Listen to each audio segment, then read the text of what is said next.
Vaheguru Ji Ka Khalsa, Vaheguru Ji Ki Fateh. My name is Dr. Kirpal Singh, and we have a special program called Perspectives on Peace today. We are honored to have Mr. Griggs with us. Before I talk to him, I want to thank you, Voice of Manavta TV News and Meghraj Singh, for this opportunity for us to have this program.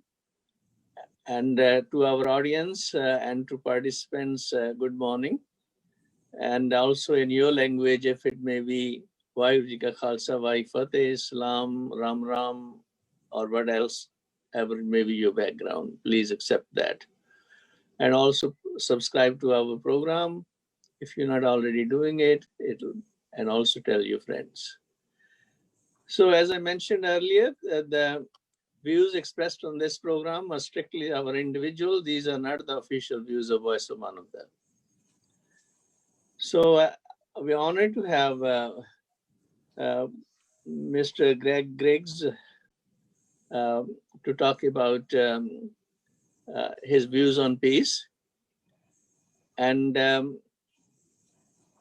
before we start this, I want to have want to know, how should I call you? Greg or Mr. Griggs, or how should I call you, sir? Glenn is fine. Mr. Griggs is fine. Whatever you're comfortable with. Thank you. Thank you. And my name is Dr. Kirpal Singh, and you can call me whichever way you want. And Greg is a young man, and I'd like to know more about his background briefly for our audience. Would you please tell us a little bit about yourself? Sure. Well, I started out, honestly, my start into the business came with financial literacy. I started teaching finances, and then I realized as you deal with people in their personal finances, that more than just financial help, they more needed motivation and spiritual uplifting to kind of help them through the process of bettering themselves. So they started in search of money and trying to find things that they can use. But when it came down to it, all we had to change was our mindset and open our hearts to the ideas that were what they wanted, not really the tangible. So I started out doing financial planning, financial coaching, and now it's more motivational speaking and trying to help uplift the people. Thank you, sir. Now, you also have some counseling background too, is it? Yes, I've been doing counseling I was a college counselor for the past 4 years. And from there, we dove into, some financial counseling as well too. But for the most part, it was a lot of with college students, trying to help them through the process of transitioning from student to adulthood and trying to get them on track to make sure that they can be successful. That's beautiful. Where did you go to school, sir? For your training? I went to Florida A&M University in Tallahassee, Florida. Oh, beautiful, beautiful. Yes. That is very nice to know.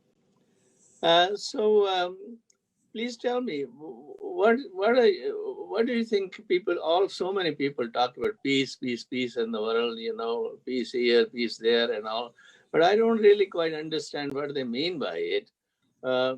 Although when you ask them specific questions, they don't have anything particular to say. But I wonder what you think what peace is.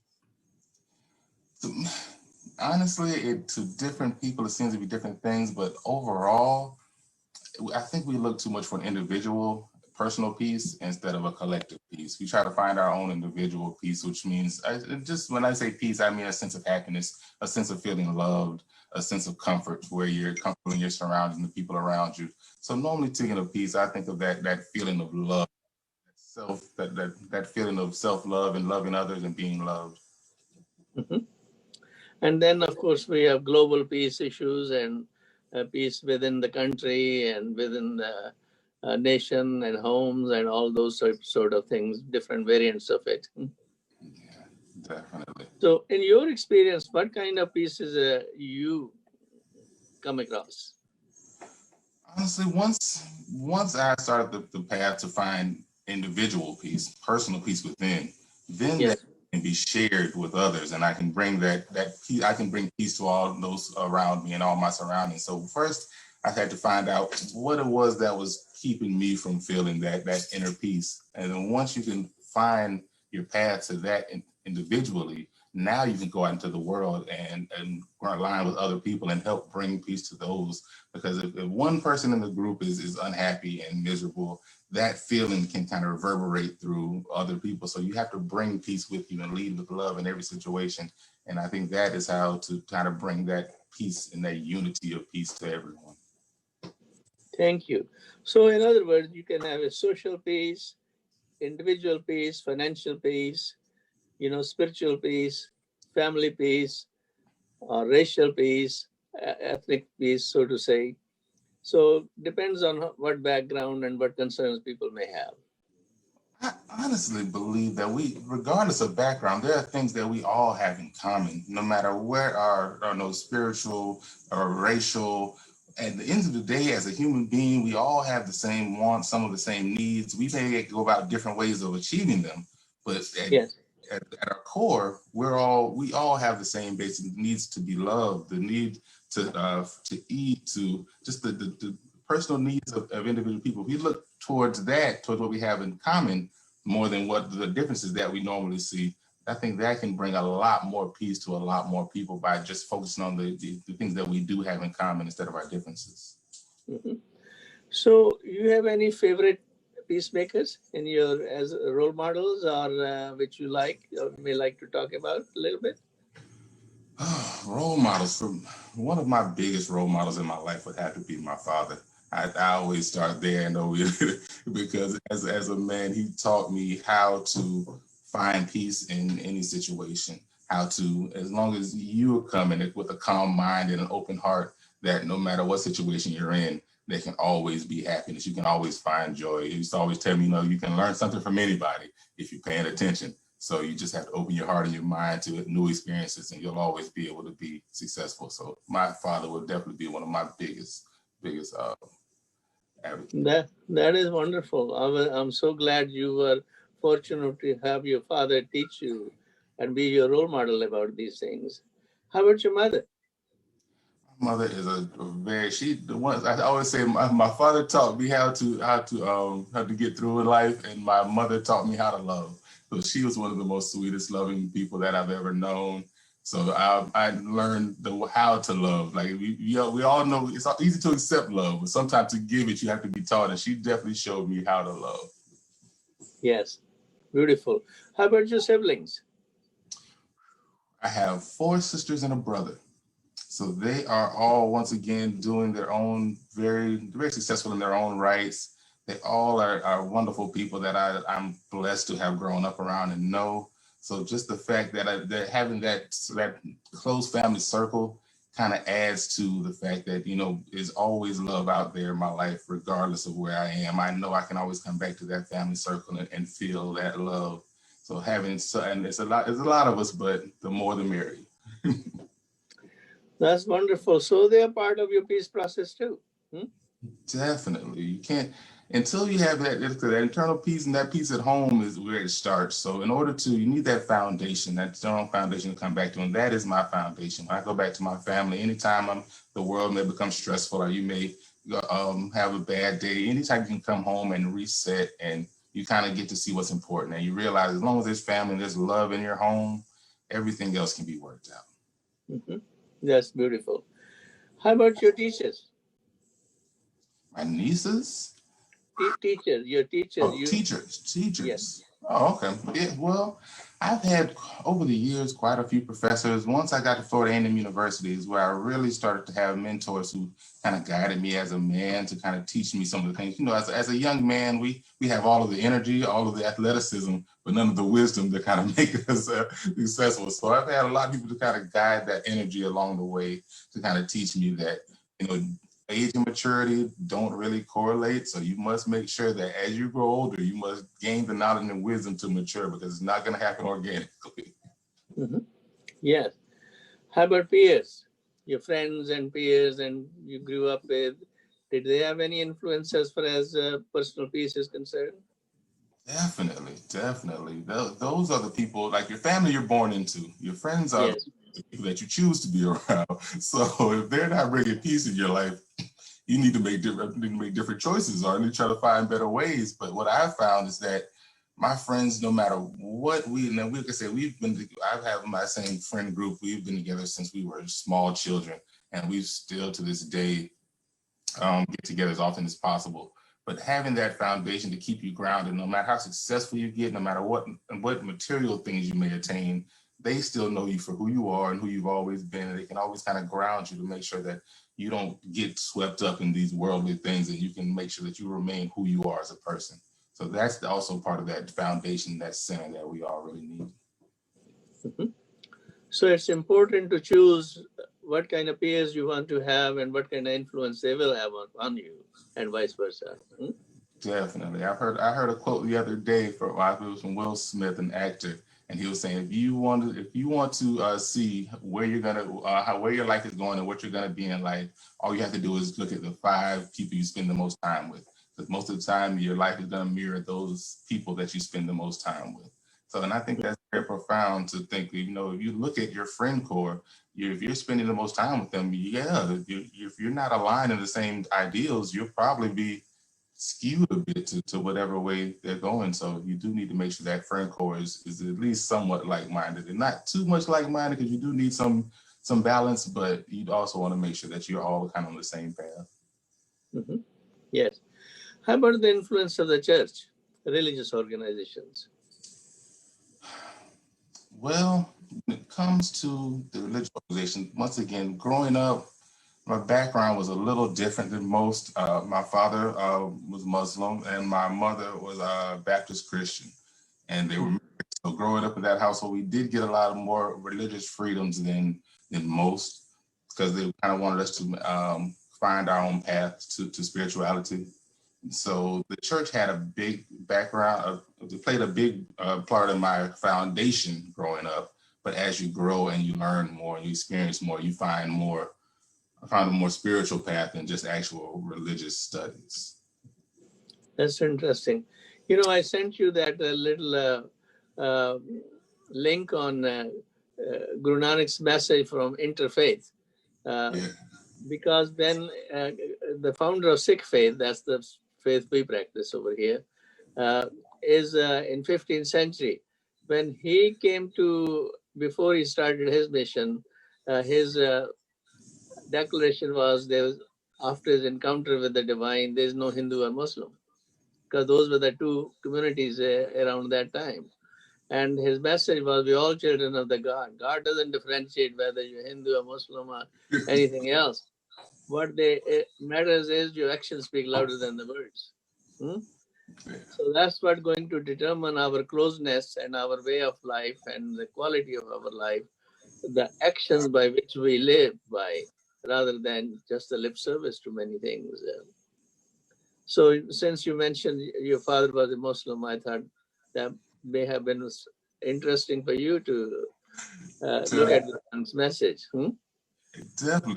When I was looking through the message, I really found a lot of things that resonated with myself as well, because once again, I try to view it, and I heard this before, and I'm going to steal this, but as God is the ocean, and we are just drops of water. All of us we're all part of God, part of the Creator, but we are all individual drops in that part. So together we can make a wave and we can do great things, but we're all a part of the same. So let's not differentiate ourselves with different labels and how we get to the Creator, but let's just understand that we are part of the Creator and we all are one. Yes. My wife is a Presbyterian. She's American, a Presbyterian woman. She is a retired professor of psychology, and I'm a background of psychiatrist. So my faith, Sikh, and her faith, Christianity, which is Presbyterian, it never really has conflicted with each other. Lots of time, because we gone by the way we do our actions, the way we lived our life, and the way we work together. Sometimes we also work together in different facilities, and even in my independent practice. So it was really, there were more common ground than there were differences. But lots of time, people dwell on differences instead of getting hold of or celebrating the common grounds.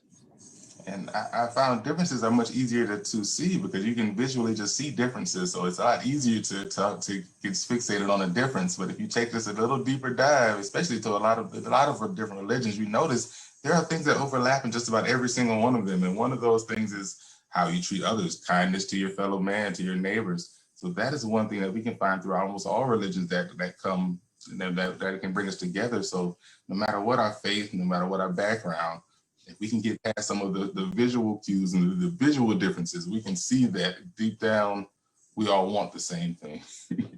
Yes. You know, in my particular case, I left India when I was 24, spent 5 years in England.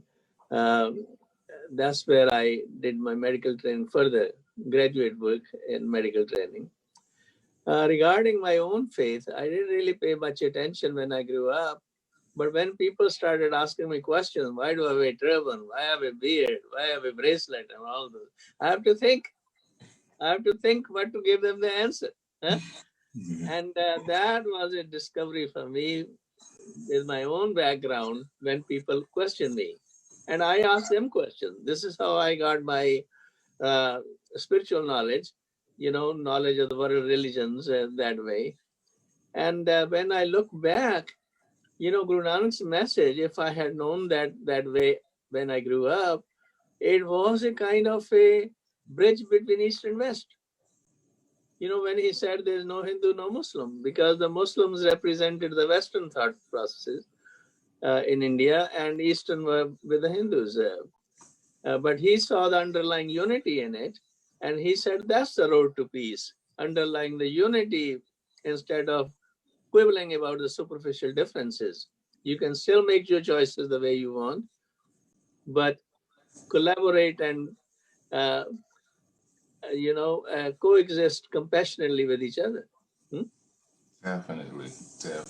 Because I see that, once again, we can see where you can say we might wear beard longer or shorter, and these are visual things that we cue on. But if we look a little deeper, we can always say, let's say for instance, in common, who doesn't love a hug from their spouse? Who doesn't love a kiss on the cheek from their grandparent? Who doesn't play with their favorite food? So we can find so many things that we all love in common, past just a few things that we do have different. Yeah, one thing we have found in America ourselves was that, you remember the attack on the World Trade Centers, and the people who got discriminated the most following that were not the Muslims, but the Sikhs. Because people thought us as, terrorists and responsible for that, while our philosophy and background is totally opposite to it. And one of the first person who was shot in Arizona after that incident was a Sikh gasoline station owner who was so compassionate and who helped so many people and all. But some guy came, he said he took the revenge of attack on the World Trade Center.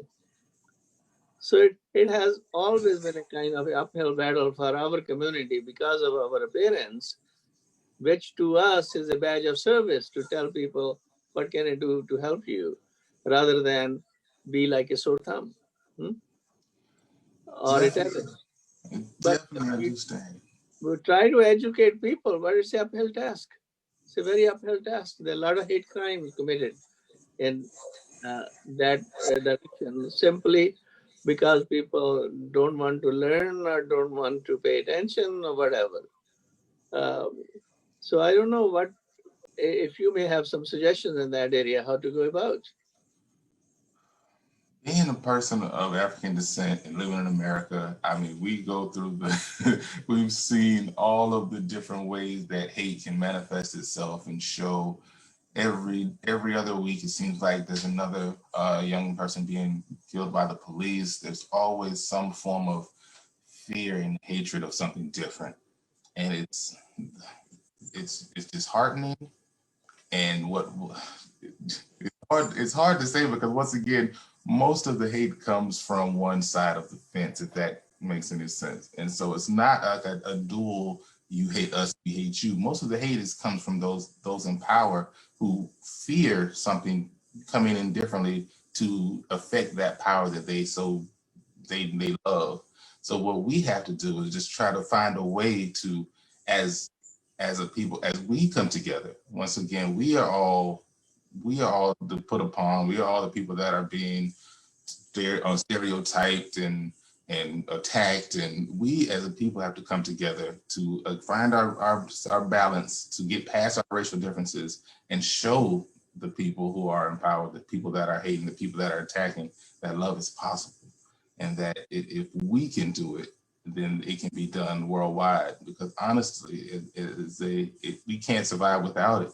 There's no way for us individually to make it against these powerful instruments of hate. We have to come together and let love win. Because the hate is strong, but the love always overpowers it. Yes, thank you. Recently, not too long ago, we had the day, Dr. Martin Luther King Day, just passed. And uh, and he has been, of course, worldwide role model regarding peace. Uh, Anything you like to make any comments about it? Great man, great mission, gone far too soon. I mean, the things he was able to do in such a peaceful way, the strength that it takes to be nonviolent when you are being attacked physically, mentally, on every front you're being attacked. The strength it takes to be nonviolent and to still accomplish your mission by just leading with love, showing that we mean you no harm. We just want to be treated fairly and equally. And the more you attack and the more you brutalize, the more they became, the stronger they became. To see that, to actually be able to witness it, that's more powerful than anything we could have ever imagined. Those television, just watching people on television getting sprayed with water hoses, attacked with dogs, or beaten with police batons, and then drug off to jail as if they were criminals. To visually see that changes a lot of hearts and minds. Because to see people that meant you no harm, that came in no malice, and still to be brutalized like that a lot of hearts and minds. It brought it to the forefront. So I can do nothing but appreciate all the sacrifices he made for not for peace here, but for world peace. Yes, he is really a great leader, and he lived by example, which I think is marvelous. In our situation, when the British ruled India, our shrines were they were occupied by the wrong people, and so they need to be liberated. So the Sikhs had, despite being known as warrior community, they used the non-violence as a strategy to protest and liberate those shrines, in which they were successful. Although after a lot of cruelties and beatings inflicted upon them by the then British government and the people who were in collaboration, who owned our shrines at that time. But when that movement was successful, and that Mahatma Gandhi, from India, he wrote to the leader of the Sikhs at that time, the first battle of Indian independence has been won. So he got his inspiration from that if the peoples who are so, martial, and if they can observe non-violence and be successful, then why can't we use this to liberate India from the British? So he used that technique, and from there, he was influential on Martin Luther King. I heard about his examples, and this is how one piece idea travels from another, and finally leads us all to become better in life. And the goal to every day be better than the were the day before. So every day we grow and we learn, so that way we can, hopefully these shared experiences can help us all and globally to come together and find a path to peace. Because like you said, those are great examples of great men and their shared vision of what they wanted and how they went about it. Yes. And the Sikh movement itself, starting from Guru Nanak, the founder, was actually really the movement for the human rights. The human rights, because as far as people going to heaven or people being, what happened to them after life, who knows? But his emphasis was the life lived right here in a proper and appropriate manner. That is how you show your love for God, not just by talking about it, but actually by nobody has seen the God, but by participating in the creation which God has created, by respecting it and being part of it, to preserve it and help it to flourish, including human beings, so that we all, men and women, can have equal opportunities to fulfill our potential. That he described as the right way, and by staying humble, trying to help each other, leading to peaceful coexistence. That was his message at that time, 15th century. And that was, and that continued percolating through that with the subsequent gurus. And the last guru, which we have, Gobind Singh, in 1699, he created a special order called Khalsa. Khalsa, it comes from the Arabic word, means the king's own. That Khalsa, that where he has a special ceremony in which he initiated all the new members into a brotherhood, where no one was high or low, no one was, no racial or national or any kind of discrimination. We are all equal. We are all children of the God, and we are all brothers and sisters. And let's join together to fight for the freedom, not our own, but freedom of everyone, irrespective of what their religion or other belief systems may be. So he created Khalsa as the vanguard of human freedom, human liberties. That's how created the Khalsa fraternity. And that's when we were commanded to be visible by keeping long hair, wearing turbans, these bracelets and comb, shorts and sword, as all those 5Ks had a message behind it. Like this bracelet telling us that God, you don't have to go to a mosque or the temple or the church or the Gurdwara. God is within you. And this should remind you that God is omnipresent, omnipotent, and omniscient. Wherever you are, there is God. So remember and do in gratitude your living and help each other. So that's what our bracelet was supposed to, and remind our link to his teachings. So like that, I mean, the society really, for peaceful coexistence, we need to relate to each other compassionately. And we have in the United States, I was facilitated when it was a campaign and then formed what they call U.S. Academy of Peace and Conflict Resolution. It's a federal, where they train people how to do the labor negotiations and all other kinds of, national and international situations, how to diffuse them and figure out win-win situation so that everyone can live with that situation and that resolution or the decisions in a peaceful manner. I wonder if you had any experience of that.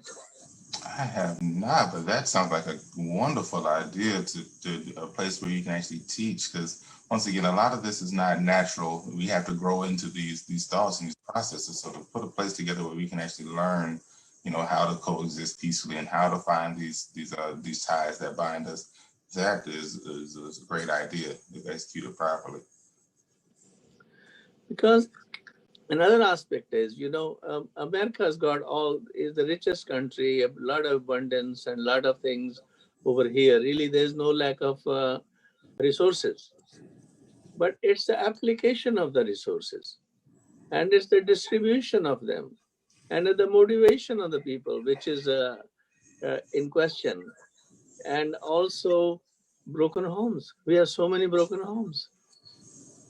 Like people are all the time, they me type of situation, and they don't want to relate their rights with the responsibilities.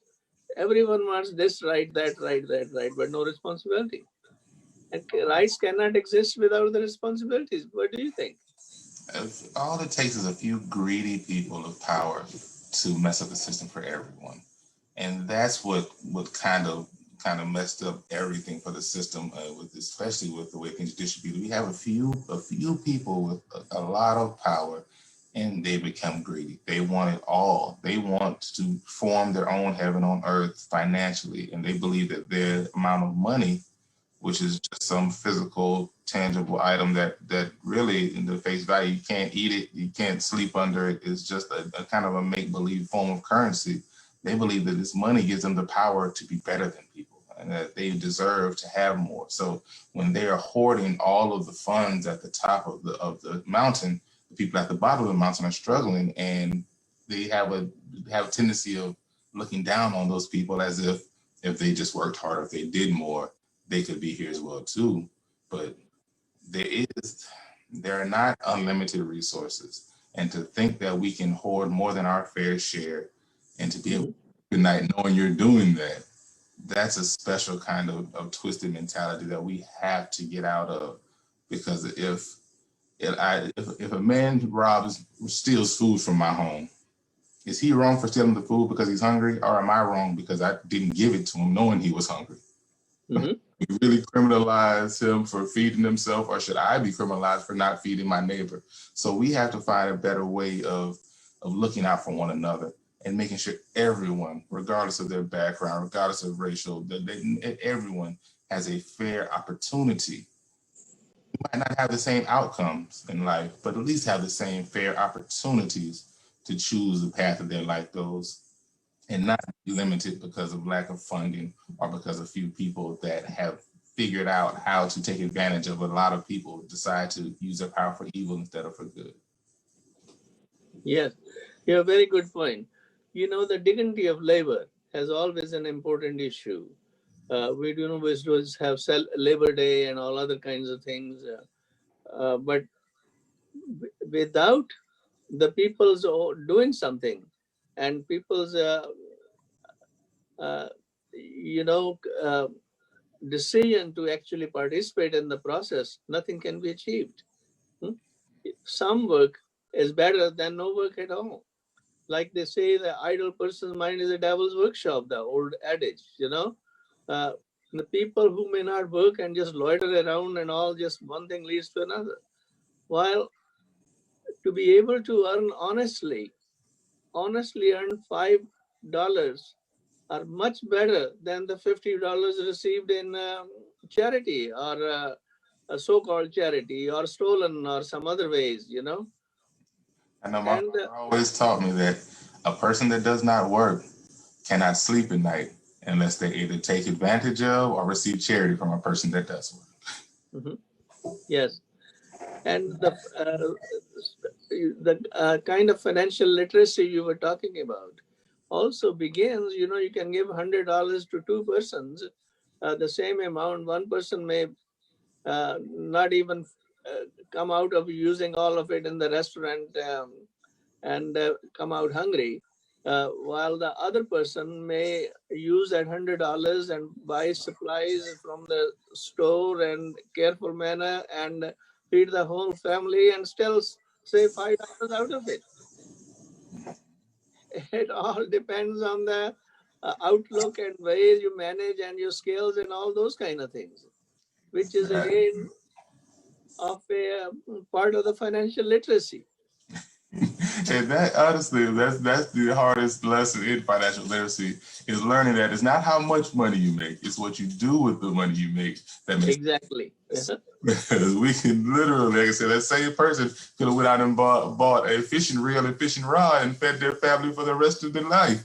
Being able to do whatever they want. So it's just how you take advantage of the opportunity that you already have. And we can't blame, I try not to blame people for not knowing. You can't know what you don't know. If you've never been taught these principles or these practices, we try not to hold it against them. But once you find out the information, once you gain access to the information, it's now your responsibility to apply this in a positive manner to your life.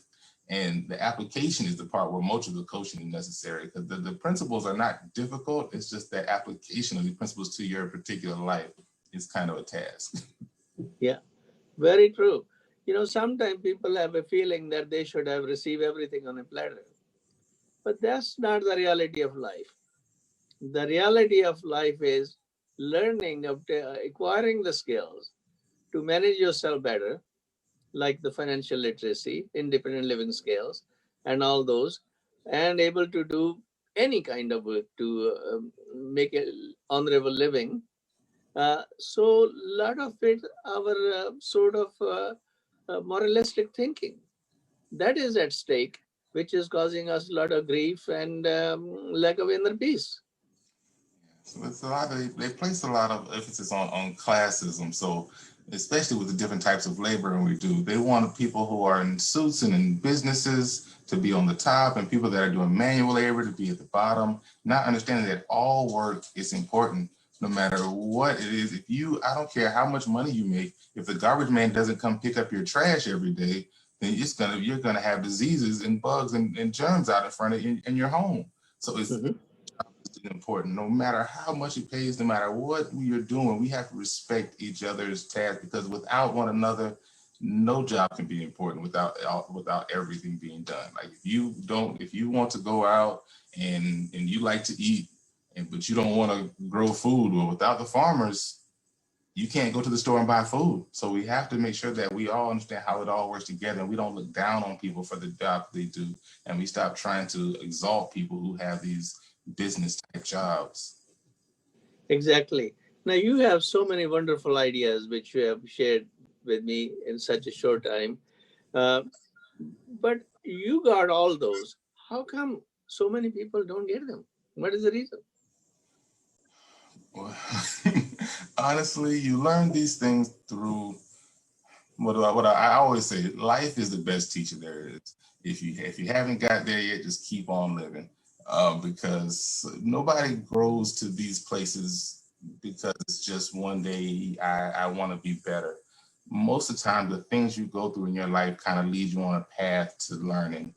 And you can either allow those things to lead you on a path of growth, or you can allow those things to kind of hold you back and weigh you down and keep you where you are. So I think it's just we have to kind of find a way to open our minds and open our hearts to new experiences and being able to take them in and apply them to our lives. So not just hearing something and saying, oh, that's interesting, but okay, hearing something that you find interesting and then actually applying that. So I've learned through listening most of my life. My father said that one of my greatest gifts I had was being able to listen and apply knowledge from other people. That I can hear someone tell me that the stove is hot, and I don't have to go touch the stove to know it's hot. So some people actually have to go through it themselves. Some people can just hear it and understand and apply it. We just have to find a way to apply the information and not be so, we bite down so hard on what we know, on what we've been taught and what we grow up. And it's a hard process to let some of those things go and grow into what you decide to be and not who you're told you're supposed to be. You think something is lacking in our educational system the way it is, that we are not producing uh, children or the students with enough skills for living life instead of just sports and academic skills only? It feels like we're training generations of laborers. They're using the school system to train workers because if you look at the curriculum that they're teaching, most of it is based around basic fundamental tasks, adding, subtracting, basic arithmetic, reading, writing, but there's not much critical thinking involved. It's not teaching you how to progress your life spiritually. It's more just here's a task, complete a task by a certain time. They're training you on how to be managed and how to be an employee and to be a worker. So I think that it's more of a pipeline to employment than it is a place for learning and intellectual growth. And not until you elevate past the first few 12 years of school where you actually get into higher education, now they start to expand a little bit more into certain fields, but still sometimes the critical thinking and learning how to think and react and how to, some even emotional training sometimes need to be taught in school. These things out because all they want is to create employees. Yes, you have a good point there. Um, I long time ago, I read a little book. Whatever I needed to learn, I learned in my kindergarten, by one of the Unitarian pastors. I'm sure you're familiar with that book. Simple Yes. ideas, if we can simply learn to practice them, be aware of them instead of just talking about all big talk, but nothing actually in practice. Life is not hard. I've learned when people start giving you difficult, difficult ideologies and difficult problems, they're normally trying to sell you something, and nobody's going to be their expertise they're trying to sell behind it. But we all come in here. We know right from wrong. You can feel right. You can feel when you're wrong. As children, they say even in kindergarten, we have that innate sense to know when you're hurting someone's feelings or when you should share. So the little things like that, we come here knowing if we just trust in ourselves, knowing that we are of God, that we can be great, but it just gets convoluted sometimes in the process. I have another question for you regarding immigration. We're always talking about illegal immigration, we're legal immigration and all those sort of things, which are good talk, but people try to infiltrate no matter, everyone wants a better life for themselves, one way or another, if they can get in. So what do you think we should do, in your opinion, to handle this issue? Yeah. Especially when it comes to America, we are already a country of immigrants. So to close our doors to anyone just seems, I mean, backwards to me. That we should be a global nation, not just individual countries and nations. We as a human race should be able to come and go freely amongst all places on God's planet. So immigration we shouldn't even have a title for it. It should be to where anyone who wants to can come and go as they see fit. And that's where I stand. So all these sanctions, these rules, these regulations, they have no place within human rights.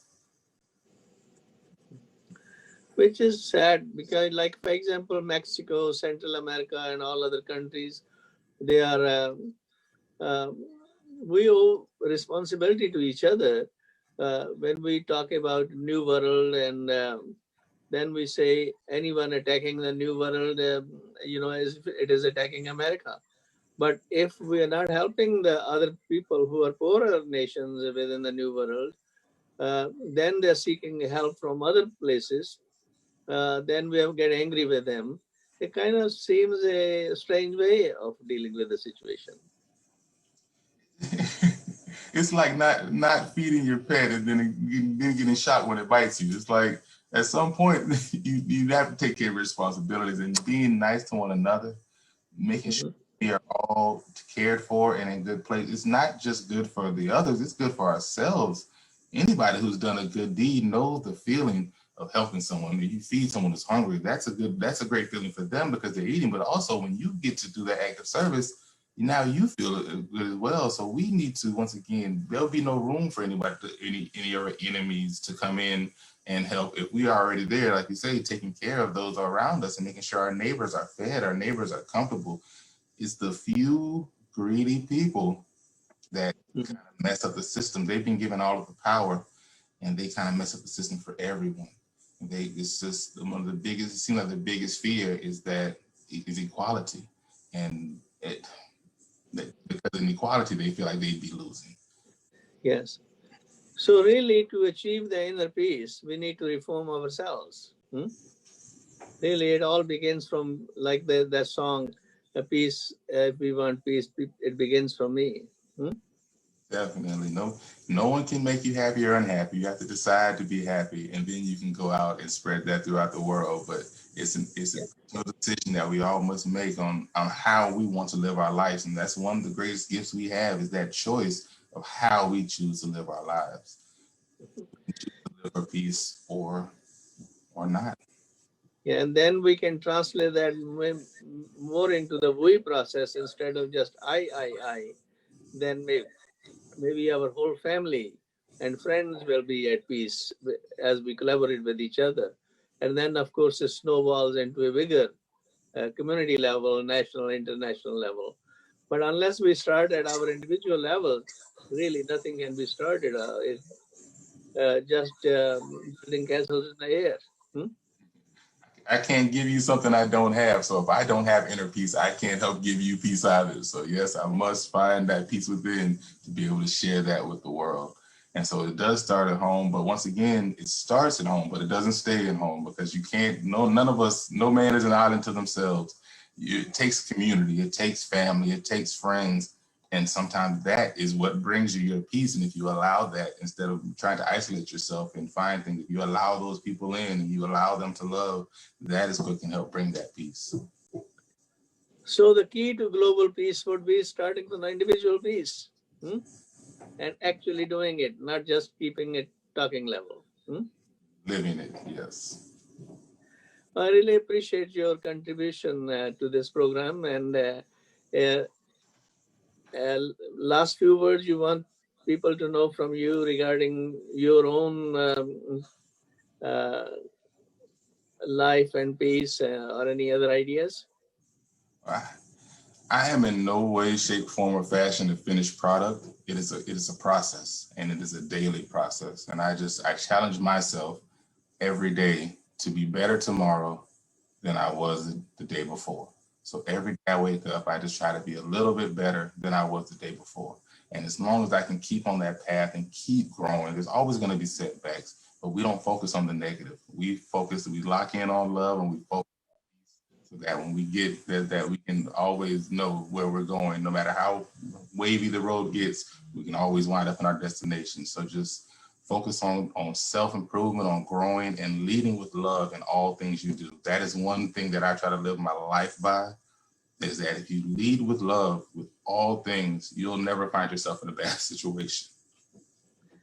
Thank you, Greg, for your valuable contribution, your thoughts and your life experiences sharing with me and the audience. And we're very grateful. We hope to see you more often in our program and learn from you, your experiences and your views of how we can have a better life.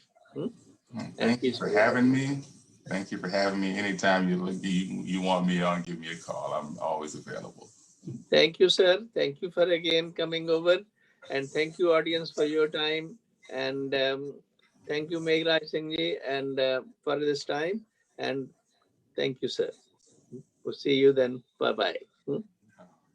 Thanks.